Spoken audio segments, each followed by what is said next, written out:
Alhamdulillah rezeki nelayan Alhamdulillah rezeki nelayan di Sungai Perak. Katanya ada ikan pada ini hari.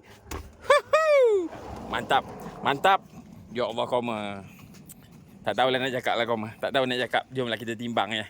Ya Allah. Sebulan gaji. Sebulan gaji ya. Tapi cakap tu teranglah. Jarang-jarang cow. Alhamdulillah. Dia air keruh je ada dia ni. Kalau air jernih memang tak ada. Okey, ni kita timbang satu-satu ikan ni. Lama mantap ah. Alhamdulillah. Okey daripada kosong-kosong kering dah ikannya. Okey. 3 kilo 100. Okey, kalau ulang 3 kilo 100. Alright. Okey, masuk dalam ni dulu. Jadi kita mandikan balik. Alright. Okey, ambil lain. Ini besar, ini besar. Ini padu punya ni. Ini 6 kilo tak lari. 6 kilo tak lari. Okey, 5 kilo 900. Ada sikit lagi 100 gram lagi. Okey. Letak sini dulu. Alright. Kelulang kelulang ataupun tengkululang. Alright. Oh, ini pun 5 kilo lebih. Tak lari juga.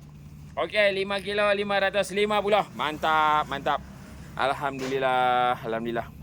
Ini jauh ni perjalanan dia ni. Tu yang kering ni ikan ni. Alright, yang ini baung ekor merah 1 kilo 600.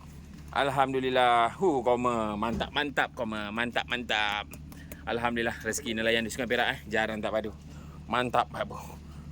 Besar-besar bas bos kelulang. Kelulang Sungai Perak. Besar-besar bas.